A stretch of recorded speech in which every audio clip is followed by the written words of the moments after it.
எல்லாருக்கும் நமஸ்காரம். இன்னைக்கு மகாபாரதம் எபிசோடு 59. 59 ரோமசமுனிவர் கூட்டின்னு போறாரு இல்லையா. கூட்டின்னு போகும்போது அந்த கங்கையோட முகத்வாரத்தை கூட்டின்னு போய் காட்டுறாரு எல்லாருக்கும். இவளுக்கெல்லாம் காட்டி அங்கே குளிக்க சொல்றார். அங்கே குளிக்கும் போது அந்த இடத்தோட விசேஷத்தை சொல்றார். அங்கதான் பரதன் காட்டுக்கு வரும்போது ராமர்கிட்ட பேசிட்டு ராமர் அவரை கன்வின்ஸ் பண்ணி அனுப்புறாரு இல்லையா. அந்த பாதுகையை கொடுத்து அனுப்புறார் அரசாணை சொல்லி. ராமன் பரதன் எவ்வளவோ ராமர்கிட்ட கெஞ்சுறான். தன்னை நீங்கள் அரசாட்சி எடுத்துக்கணும், எனக்கு கெட்ட பேர் ஆகிடும், என்ன பாவ கோயிலில் தள்ளாதீங்க, என்ன அவமானப்படுத்தாதீங்க, ஜனங்களே என்ன சொல்லுவோம், எனக்கு இந்த பாவமும் சும்மா விடாதுன்னு எவ்வளோ சொல்லுவான். அப்போதான் இவர் என்ன பண்ணுவார், வேற வழி இல்லாத தன்னுடைய பாதுகையை கட்டி கொடுப்பார். சரி, இந்த பாதையை வச்சு நான் ஆட்சி செய்யறேன்ட்டு அப்போ கூட அவன் அயோத்திக்குள்ளே போக மாட்டான். நந்தி கிராமம்னு ஒரு இடம் வெளியில், அயோத்திக்கு வெளியில், அந்த இடத்துல அந்த ராமருடைய பாதரட்சியை வச்சு தான் வேலை செய்வோம். நந்தி கிராமத்துக்கு நான் கூட போனேன். இப்போ 2 தினம் இந்த பையன் போனால், நானும் ரங்கநாதன் போனப்போ கூட போனோம்னு நினைக்கிறேன். நந்தி கிராமத்துக்கு ரொம்ப அருமையான இடம். அந்த நந்தி கிராமத்தில் தான் அந்த சீதையோட வில்லு கூட இருக்கும். ராமர் ஓடிச்ச வில்லு, அந்த வில்லு பெரிய வில்லு, ஒரு வில்லு மாதிரி ஒன்று செஞ்சு வச்சுருப்பான். அங்கே போனப்போ தான் அந்த இது எஸ்கேட் ஆச்சு நாங்கள் போனப்போ. சரி, அது போட்டோம். அந்த பரதன் அந்த பரதன் அந்த பாதையை வாங்கிட்டு நேராக அங்கே தான் குளிச்சுட்டு சன்னியாசி வேஷத்தை ஏற்றினாராம். அது வரைக்கும் ராமர் எப்படி இருப்பாரோ அதே மாதிரி நானும் கிரீடம் சுட்டிக்க மாட்டேன், நான் இதெல்லாம் பண்ணிக்க மாட்டேன், அரசு போகக்கூடாது, அரசு ஜனங்கள் கஷ்டப்படக்கூடாதுன்றதுக்காக ஜனங்களுக்காக நான் ஒரு வேலை செய்வேன், அவ்வளோதான். அதுக்காக நான் இந்த ஜனங்களுக்காக இங்கே இந்த இடத்துல நான் இது பண்ணிக்கிறேன், பட்டம் சூட்டிக்கல, ஆனால் ராஜாவை கடமையை செய்கிறேன்னு சொல்கிறார். தசரதன் கடைசி வரைக்கும் இவ எப்படி பரவுரி கண்டு வானத்துக்கு காட்டில் தவசிகள் மாதிரி வாழ்ந்தார். அதே மாதிரி பரதன் நாட்டிலேயே வாழ்ந்தான். நாட்டிலேயே ஒரு கிரீடம் சுட்டிக்காத, அந்த அவையில் அந்த இதில் அரசு நாற்காலியில் உட்காராத, அந்த நாற்காலியில் ராமரோட பாதுகையை வச்சு அது மாதிரி பண்ணான். அது பெரிய விஷயம் இல்லை. அவன் இந்த பாதுகையை வச்சு பாதுகா சகசரன் இப்பயும் இருக்குது எங்கள் இதில் பாதுகா சகசரன்னு பாதுகா சகசரன்னு அது ஒரு பாதுகையை பாராட்டி 1000 பாட்டு அது ஒன்று இருக்குது. பாதுகா சகசரம்னு எங்கள் இதில் ஆண்டவன் வழியில் அதை சொல்லியிருப்பார் ஒன்று. அது அந்த பாண்டவன் அந்த இது ஒன்று, அந்த பாதுகையை குளிச்சுட்டு முதல்ல அந்த பாதுகையை குளிப்பாட்டி திருமஞ்சனம் பண்ணி அந்த பாதுகையை அந்த அரச நாற்காலியில் வச்சது அங்கே தான். அதுதான் சொல்கிறாருங்க, அதை காட்டுறார் பரதனுடைய அந்த அந்த நீர்மேல் புத்த நெருப்பு மாதிரி ஆட்சி செய்வான். பரதனுக்கு பேரு 800 கோடி ராமர். 2 கோடி ராமர்னா என்ன தெரியுமா? ராமரோட கம்பேர் பண்ணும்போது ராமர் போல 1000 கோடி பங்கு பெரியவரும், கோடி பங்கு சக்தி இது பண்பு உள்ளவனா பரதன். அதை சொல்லுவாங்க. அதான் 800 கோடி ராமர்னு ராமரை எண்ணும்போது ராமரை போல 1000 கோடி தானும் ராமரோட உயர்ந்தவரான் பரதன். அதை சொல்லுவாரிங்க. அது மாதிரி பரதனோட இது. அப்புறம் சனத்குமாரர்கள் சித்தி அடைஞ்ச இடம் இதுதான். சனத்குமாரர்கள் மகாவிஷ்ணுவோட அவதாரத்தில் முதல் அவதாரம். 4 பேர் சனத்குமாரர்கள், 4 பேர் அண்ணன் தம்பிகள். 4 பேர் சித்தி அடைஞ்சது அங்கதான், இந்த இடத்துல தான். ஒரு தரம் தேவகுரு பிரகஸ்பதி என்ன பண்றார், அவர் இது பண்ணிடுறார். அவர் ஒரு வெளியில வரா மாதிரி ஆயிடுது. அவருக்கு ஒரு சாபத்தால் அவர் வெளியில வந்துடுறார். அவர் வரும்போது அவர் என்ன பண்ணுவார், இவரை பிரகஸ்பதி இந்திரன் ஒரு தரம் இந்திர சபையில் இருக்கும்போது பிரகஸ்பதி வருவார். அங்கே வரும்போது அவன் அவர் அவன் மதிக்க மாட்டான். அவன் இவரை பிரகஸ்பதியை மதிக்காத எங்கேயோ காணாமல் இருப்பான் பாருங்க. பிரகஸ்பதி கோச்சுன்னு போயிடுவார். அப்புறம் இந்திரன் போய் கெஞ்சுவான், வரமாட்டார். ஆனால் இந்த பிரகஸ்பதி போயிருக்கிறப்ப அந்த இடத்த ஃபில்லப் பண்ணுமே, அசுர தேவகுருக்கு ஃபுல்லாக இடத்த ஃபில்லப் பண்ணுமே, அதுக்கு என்ன பண்ணுறார், அவர் இந்திரன் நாரதர்கிட்ட கேட்குறான் ஐடியா என்ன பண்ணலான்னு. நாரதர் என்ன சொல்கிறான், விஸ்வரூபன்னு ஒரு இவா இருக்கான், கீழே இளவரசன் இருக்கான், பிராமண பிள்ளை இருக்கான், பிராமண பிள்ளை ஆனாலும் அவன் வந்து அசுர குலத்தில் வந்தவன். பிராமணன் அசுர குலத்தில் வந்தவன். அவன் பேர் அதாவது அவன் பேர் துவஷ்ட பிரஜாபதின்றவரோட புள்ள அவன். துவஷ்ட பிரஜாபதி, துவஷ்டான்றது துவஷ்ட பிரஜாபதினு ஒரு பிரஜாபதி. பிரஜாபதிகள் 7 பேர்ல அவன் மொத்தம். அந்த பிரஜாபதி அவருடைய பிள்ளையும் தேவகுரு. அவன் பேர் வந்து விஸ்வரூபன் பேர். இந்த விஸ்வரூபன் என்ன பண்ணுறான், இதற்காக வேலை செஞ்சுட்டு இருக்கான். அவரை கூப்பிட்டு வந்து வெயின்னு சொல்கிறார் நாரதர். அதை வைக்கும்போது இவரை கூட்டின்னு வந்து சரி நான் இந்திரன் வந்து நாரதரை அவரை கூட்டின்னு வந்து விஸ்வரூபனை வச்சு அந்த யாகத்தை நடத்திட்டு இருக்கான். யாகத்தை நடத்தும்போது விஸ்வரூபன் வந்து வாய் தந்தே அக்ஷரங்களை சொல்ல மாட்டேங்கிறான். உள்ளுக்குள்ளேயே மனசுக்குள்ளேயே சொல்லிக்கிறான். இதை கேட்டு இந்த இந்திரனுக்கு சந்தேகம் வந்துடுது. சந்தேகம் வந்தவொடனே கிட்ட போய் ஒத்து கேட்பார். அது என்னன்னா, அவன் சொல்ற மந்திரங்களே தேவர்களுக்கு எதிராகவும் அசுரர்களுக்கு சாதகமாகவும் இருக்கு. ஏன்னா அவன் அசுரர்களுக்கு வரும் இல்லையா, இதை சுக்கராச்சாரிய முதல்ல ஃபீட் பண்ணி அனுப்பிச்சிடுறாரு அவனுக்கு. நீ போய் அதை ஏற்றுக்கோ, அந்த யாகத்தை செய்கிற மாதிரி செய், எல்லாத்தையும் பலனெல்லாம் அசுரர்களுக்கு வர மாதிரி பண்ணிட்டு சொல்லிட்டு போய் அவரை ரெடி பண்ணி அனுப்புறாரு. விஸ்வரூபன் சொல்கிறான் அந்த அது மாதிரியே பண்ணிட்டு இருக்கான். அது மாதிரி பண்ணோடனே இந்திரன் வந்து கிட்ட போய் அந்த அவர் பண்ணுற யாகத்தை என்னன்றதை கேட்பான். கேட்டால் இப்படி இருக்கும். உடனே கோபம் வந்துடும் இந்திரனுக்கு. நான் வந்து பிரகஸ்பதியோட பிளேஸில் ஒன்று ரீப்ளேஸ் பண்ண சொன்னால் நீ வந்து அசுரர்களுக்கு சாதகமாக பண்ணியான்னு தன்னுடைய இதை எடுத்து ஆயுதத்தை எடுத்து வெட்டுவான், தலையை வெட்டுவான். அவன் தலையை வெட்டினவுடனே தலை போயிடும். தலை போய் அவன் செத்து போயிடும். விஸ்வரூபன் செத்து போனோடனே அவனுக்கு தந்த அப்பா இருக்கார் இல்லையா துவஷ்ட பிரஜாபதி, அவருக்கும் ஆத்திரமாக இருக்கும். இந்திரனை என்ன பண்ணுறதுன்னு தெரியல. ஆனால் இவன் பண்ணது தப்பு. இது மாதிரி பண்ணிட்டு மனசுக்குள்ள ஒரு கருவம் வச்சுட்டே இருக்காரு.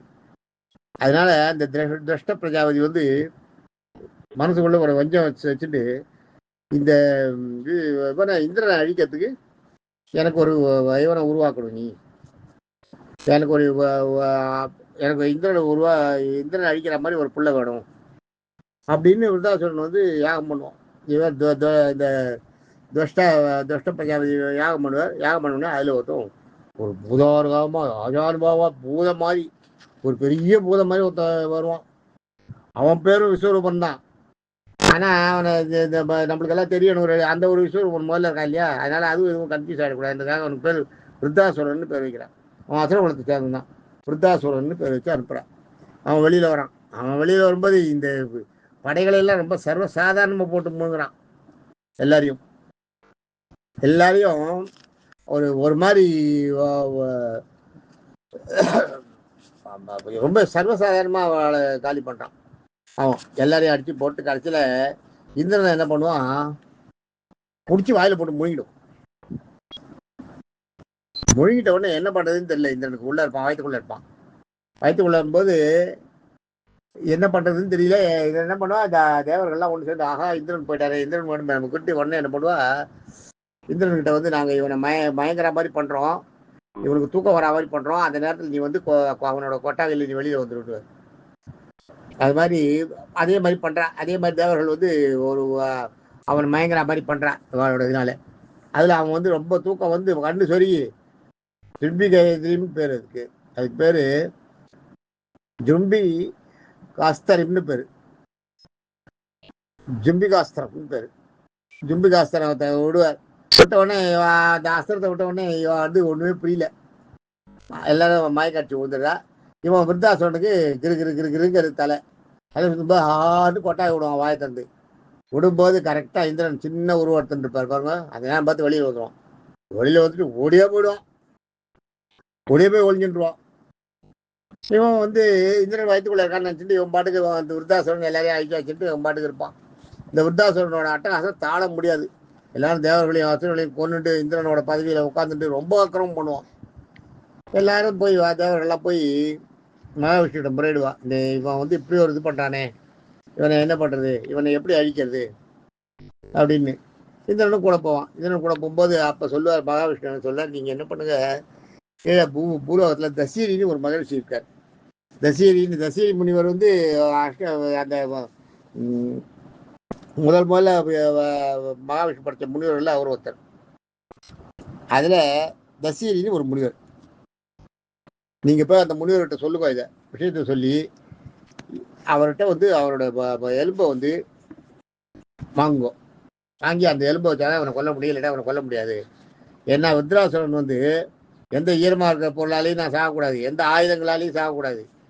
எனக்குன்னு இந்த நம்ம கண்ணில் படுற காயுதங்கள் கத்தி காரி எல்லாமே கேட்டுருவான். இதெல்லாம் நான் சாகக்கூடாதுன்னு கேட்டுருவான். அதெல்லாம் வரம் கொடுத்துருப்பாரு பிரம்மா. இதில் வந்து அவனுக்கு வந்து ஒன்றுமே புரியாது, தரகாலே புரியாது. நம்ம யாரும் ஒன்றுமே பண்ண முடியாதுன்னு அவன் இருப்பான். இந்த நேரத்தில் இவர் சொன்ன உடனே, மகாவிஷ்ணு சொன்ன உடனே அவர் போய் இந்திரன் போய் தசீரி முனிவர்கிட்ட யாஜகமாக கேட்பார். எனக்கு ஒரு யாஜகம் வேணும் அப்படின்வார். எனக்கு ஒரு தானம் வேணும்னு. என்னென்னா உங்கள் உடல் தானம் தான் வேணும். உங்கள் உடம்புல இருக்க அந்த முதுகு தண்டு வரது, அந்த முதுகு எலும்பு இருக்கு, அது அதால தான் ருத்ராசுரன் அழிவானா எனக்கு மகாவிஷ்ணு சொன்னார். மகாவிஷ்ணு சொன்னார்னே தசீரி அப்படியே நிஷ்டையில் உட்காந்துருவாராம். உட்காந்துட்டு ஒரு உதறுவாராம். உடம்புல இருக்க சதை பூரா கொட்டிட்டு வெறும் எலும்பு இருக்கும். எலும்பு இருக்குன்னொடனே எடுத்துக்கோ அப்படின்னு வரான். இவனை கூப்பிட்டு, இந்திரனை கூப்பிட்டு, நான் என்னோட உயிரை நான் உடலேருந்து பிரிச்சுட்டேன். என் உயிர் இப்போ தனியாக இருக்குது. நான் ஆத்மா தான் உங்கள்கிட்ட பேசிகிட்டு இருக்கேன். நான் மகாவிஷ்ணு எனக்கு வர சொல்லிட்டார். நான் அங்கே போயிடுவேன். நீ எடுத்துக்கோ. இதை எடுத்துகிட்டு நீ வந்து நீ மங்களகரமாக ஜெயிக்கணும் அப்படின்னு ஆசீர்வாதம் பண்ணிட்டு போயிடுறார் தசீரி போனவுடனே என்ன பண்ணுற, அந்த எலும்பு எடுத்துக்கிறார். அந்த எலும்பு எடுத்துட்டு பக்கத்தில் கடல் இருக்கும். கடலில் வந்து கடலை பொங்க விடுறார். பொங்க விட்ட உடனே இந்த விருத்ராசுரனோட சண்டை போடும்போது கடலில் போட்டு கடலில் போகும்போது நுரையில நினைப்பார். இந்த நுரையை எடுத்து மேலே பூசின உடனே அது உடனே காய்ச்சிடும். ஆனால் அந்த நுரை இந்த அவரோட முதுகு தண்டு எலும்பு எடுத்தாலே அதை ஸ்ட்ரென்தன் பண்ணும். அதுக்கு பேர் தான் வஜ்ரம். இந்த வஜ்ரம்ன்றது அதான், அதை கெட்டியாக்குறது தான் வஜ்ரம். கெட்டியாக்கிடும், அந்த நுரை வட்டி கெட்டியாக்கிடும். அதனால காய்ச்சிடும். காய்ச்சல் எலும்பு ஆயுதம்னு சொல்ல முடியாது. அதனால அந்த எலும்பை வச்சுட்டு இந்த விருத்ராசுரனை குத்தி ஒன்று கீழ்ச்சிடுவான். கீழ்ச்ச உடனே விருத்ராசுரன் கீழே 10 பேரும் ஊதுருவான். அங்கேருந்து விருத்ராசுரன் முடிந்த உடனே தேவர்கள்லாம் பூ மாதிரி பொழிவா. இந்திரன் வந்து போவான். இந்திரன் போய் இப்போ இதில் நான் போய் பதவிக்கு போவோம். அவனால் போக முடியாது. என்னன்னா இந்த விஸ்வரூபன் இருக்கா பாருங்க, துஷ்ட பிரஜாபதி வந்து ஒரு பிராமணனை கொண்டு அவனோட புள்ள விஸ்வரூபனுக்கு தலையை வெட்டி கொண்டதுனால இவருக்கு வந்து விஸ்வரூபன் வந்து பிராமணனாக இருந்தாலும் அசுர குலத்தை சேர்ந்தவன் தான். அசுர குலத்தில் அவன் பிராமணன். அவனை வெட்ட உடனே அவனோட பிரம்மதி தோஷம் அவனை பிடிச்சிடுவது. இந்திரன் சுத்துறான் போய் ஒளிகிறான், என்னென்னவோ பண்ணுறான், என்னென்னவோ பண்ணி பார்க்குறான். அந்த மாதிரி ரொம்ப இது பண்ணுறான். இவனை எப்படி இந்திரன் வந்து எப்படி இதுலேருந்து தப்பிக்கிறதுனே தெரியல. தசீரி முனிவரோட அந்த இது வந்து பிரம்மஹத்தி தோஷம் தொடர்த்துட்டே இருக்கும். அப்புறம் வந்து சொல்லுவா வந்து நீங்கள் வந்து பூலோகத்தில் போய் மகேந்திர பர்வதம்னு ஒரு பர்வதம் இருக்கு. அந்த மகேந்திர பர்வத ஏரியில் போயிட்டு நீங்கள் வந்து பசுமாடுகள் இருக்கும். அந்த பசுமாடுகளோட அந்த யூரின் இருக்கு இல்லையா, அதை சாப்பிட்டு அந்த சாணத்தை கழிச்சு தலையில் தைச்சுன்னா அந்த பிரம்மஹத்தி தோஷம் போகுன்னுவா. அதுதான் இன்றைக்கும் பண்ணுறா. இன்றைக்கும் அதை தான் அந்த சென்ட்ரல் மினிஸ்டர்லாம் சொன்ன உடனே இவாளெல்லாம் கத்திருந்தா பாருங்க. அது காரணம் தான் பிரம்மஹத்தி பெரிய தோஷமே போகிறதுக்கு. பிரம்மஹத்தி தோஷன்றது சாதாரண தோஷம் இல்லை, ரொம்ப அழுத்தமான ஆழமான தோஷம். அந்த தோஷம் போகிறதுன்றது அவ்வளோ ஈஸியான விஷயம் இல்லை. அந்த தோஷம் போகணும்னா நீ இதை பண்ணணும்னு உடனே என்ன பண்ணுவான், இந்திரன் என்ன பண்ணுவான், வருவான். இந்திர லோகத்தில் ஆள் கிடையாது, ராஜா கிடையாது. இந்திரன் நீங்கள் வருவான். இங்கே வந்து மகேந்திரகிரி பருவத்தை தேடுவான். எங்கே இருக்குன்னே கண்டுபிடிக்க முடியாது அவனுக்கு. அப்புறம் கண்டுபிடிச்சி அப்புறம் இதை கண்டுபிடிச்சுவான், மகேந்திரகிரியை கண்டுபிடிச்சுவான். கண்டுபிடிச்சிட்டு அந்த அந்த அந்த பருவத்தை தூக்குறார் கையில்.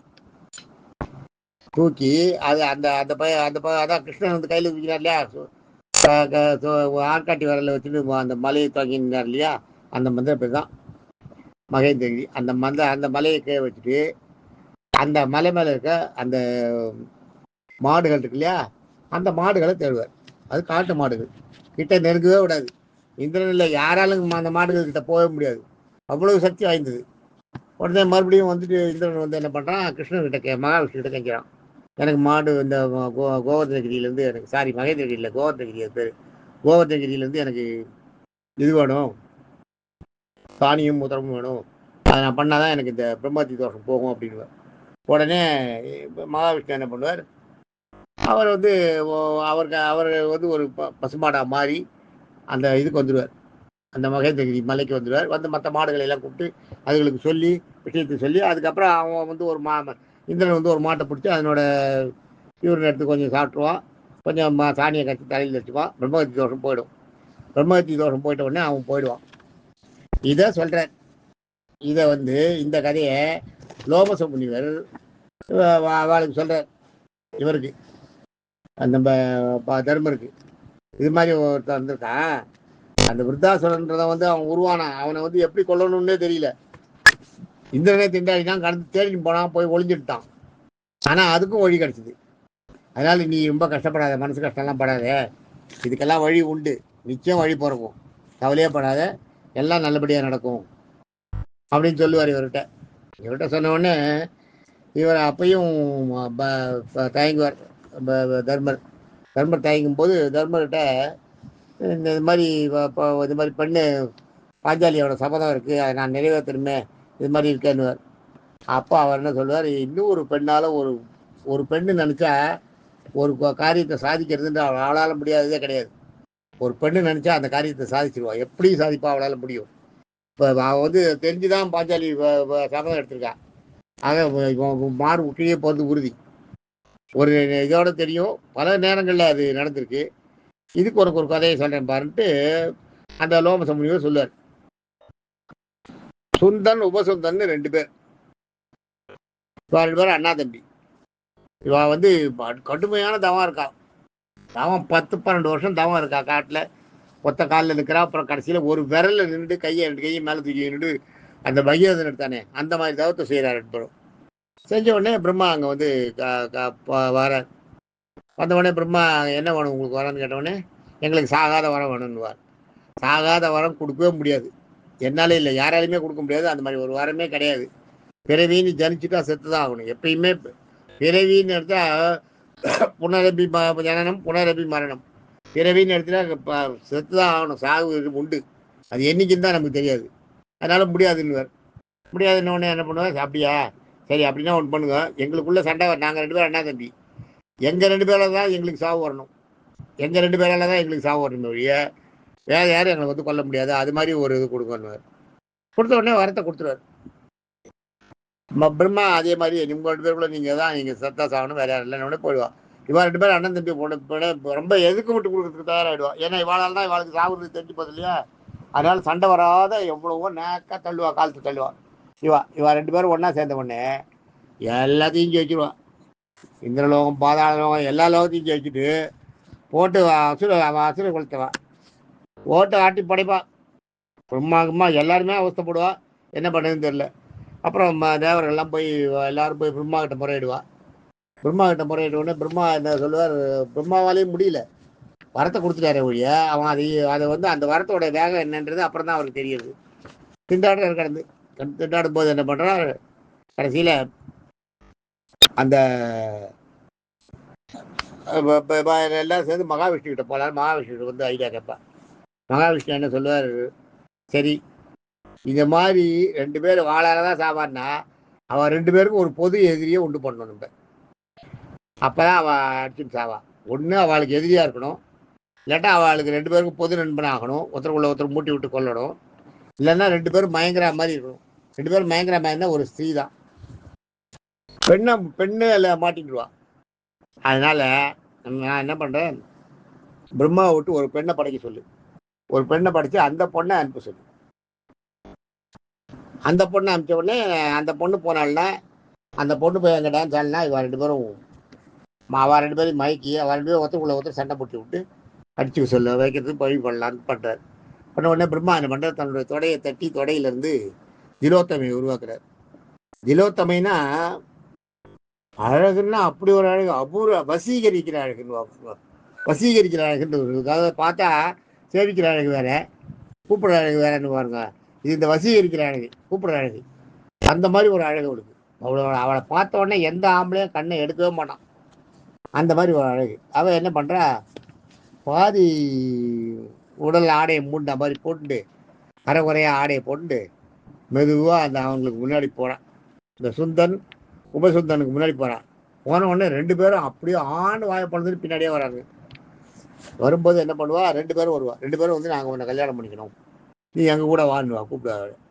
நான் யாராவது ஒருத்தரை தான் கல்யாணம் பண்ணிக்கணும், உங்கள் 2 பேரையும் கல்யாணம் பண்ணிக்க முடியாதுனால நான் ஒருத்தரை கல்யாணம் பண்ணிக்கிறேன், அது யாருன்றது நீங்களே முடிவு பண்ணிங்கோ யாருன்னு சொல்லுங்க, நான் அவளை கல்யாணம் பண்ணிக்கிறேன், நீங்கள் 2 பேரில் யார் இருந்தாலும் பரவாயில்லன்னுவா. உடனே இவன் வந்து இந்த சுந்தன் வந்து நான் கல்யாணம் பண்ணிக்கிறேன்னுவான். அந்த ஊசுந்தன் வந்து இல்லை இல்லை நான் கல்யாணம் பண்ணிக்கிறேன்னுவான். வாக்குவாதம் பெருசாகிடும். பிரம்மா நினச்சி நடந்து போச்சா, அவ்வளோதான். இவன் 2 பேருக்குள்ள சண்டை நடக்கும். ஒருத்தருக்குள்ள ஒருத்தர் முட்டிப்பா. முட்டிட்ட உடனே இந்த சுந்தன் வந்து உபசுந்தனை போட்டு கழுத்தை மிரிச்சிடுவான். கழுத்தை மிரிச்சிட்டு அவன் கொத்து ஒரு கொலவரமாக கிடப்பான். கிடக்கும்போது இவன் என்ன பண்ணுவான், இந்த சுந்தன் வந்து உபசுந்தனும் செத்து போயிட்டான். இப்போ சுந்தன் மட்டும்தான் இருக்கான், நான் மட்டும்தான் இருக்கேன். என்னை கொல்லணும்னா உபசுந்தனால் தான் கொல்ல முடியும், வேறு யாரும் கொல்ல முடியாது.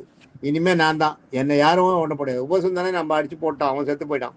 செத்து போயிட்டான்னு நினச்சிட்டு இருக்கான், ஆனால் அவன் சாகலை, உயிர் இருக்குது. அதனால் இனிமேல் நம்ம தான் ராஜா, நம்மளை யாருமே கொல்ல முடியாது அப்படின்னு அசாத்திய தைரியம் வந்துடும். அசாத்திய தைரியம் வந்து திலோத்தமையை கையை பிடிப்பான். போய் பிடிக்கும்போது இந்த உயிர் இல்லாமல் பாதி உயிர் மயக்கத்தில் இருந்தான் பாருங்க சுபோசுந்தன். அவனுக்கு திடீர்னு ஒரு வேகம் வரும். என்ன பண்ணுவான், இடுப்பில் இருக்க கத்தி எடுத்துன்னு போய் ஒரே வெட்டா வெட்டிடுவான் அந்த சுந்தனை. வெட்டின உடனே சுந்தனோட தலை தனியாக போயிடும். தலை தனியாக போனோடனே அப்புறம் அவன் 2 பேரும் உயிரற்ற உடல் ஆகிடுவான். அவன் ஆத்மா 2 பேசிக்குவான், ஐயோ நம்ம இந்த மாதிரி தப்பு பண்ணிட்டோமே, இது மாதிரி தப்பு பண்ணனால தானே போனோம், நம்ம இந்த பொண்ணால் போடணும், இந்த பொண்ணு எதுக்கு அப்படின்வான்.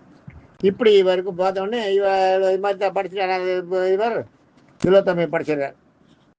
திலோத்தமை அவள் வந்து படைக்கப்பட்ட காரியம் முடிஞ்சுதா, போகிறா மறுபடியும் பிரம்மா கிட்ட போகிறா, மறுபடியும் மகாவிஷ்ணு கிட்ட வரா. மகாவிஷ்ணு கிட்ட வந்து திலோத்தமை நிற்பா. நிற்கும்போது பார்த்த உடனே அங்கே இந்திரன் வருவான், நன்றி சொல்கிறதுக்கு வருவான்.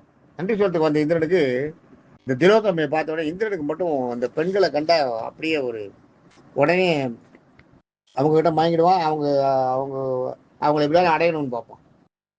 இது மாதிரி அகலிகை அடைஞ்சது ஒன்று தெரியும் நமக்கு இல்லையா. யமதக்னி முனி வரை அவ பண்ணதும் தெரியும். இதெல்லாம் நடந்திருக்கு, நம்ம முன்னாடி பார்த்துருக்கோம். அந்த மாதிரி அது மாதிரி அவனுக்கு அது அந்த இது உண்டு. இந்த பெண்களை காட்டா அவனுக்கு வந்து பெண்களை பார்த்தா அவனுக்கு எப்படியாலும் அடைஞ்சிடணுன்ற ஒரு எண்ணம் மனசுல. இதுதான் பார்த்துட்டு பண்ணின்றா என்ன பண்றா, அவன் வந்து இந்த திலோத்தமையை மகாவிஷ்ணு கிட்ட இந்திரன் கிட்ட கேட்பான். இந்திரன் வந்து திலோத்தமையை மகாவிஷ்ணு கிட்ட கேட்பான், எனக்கு இவ்வளோ கூப்பிட்டு அழகா இருக்கானுவான். சரி போன்னு மகாவிஷ்ணு கொடுத்துருவார். ஏன்னா மகாவிஷ்ணு தானே படைக்கப்பட்டான். மகாவிஷ்ணு சொல்லி பிரம்மா படித்தார் இல்லையா. மறுபடியும் மகாவிஷ்ணுக்கிட்டே வந்துடுறேன். மகாவிஷ்ணுக்கிட்ட வந்த உடனே மகாவிஷ்ணுக்கிட்ட இருக்கும்போது இது இந்த மாதிரி ஆகுது. நானும் சரி போ அப்படின்னு அவனுக்கு அந்த இதை திலோத்தமையை வந்து இந்திரனுக்கு கொடுத்துறா. இந்திரன் அவன் கொண்டு போய் அவனோட இதில் வச்சுக்கிறான். வச்சுட்டு தான் அதான் திலோத்தமையை சேர்த்து 4 பேர் ஆக்கிடுறான். அந்த ஆடல் கன்னிகளை இவனோட அந்த புறத்து நாயகிகளாக 4 பேரில் திலோத்தமையை ஒத்தி ஆக்கிறான். எப்படி இருக்கட்டும், நாளைக்கு அடுத்த கதையை பார்ப்போம். தேங்க்யூ.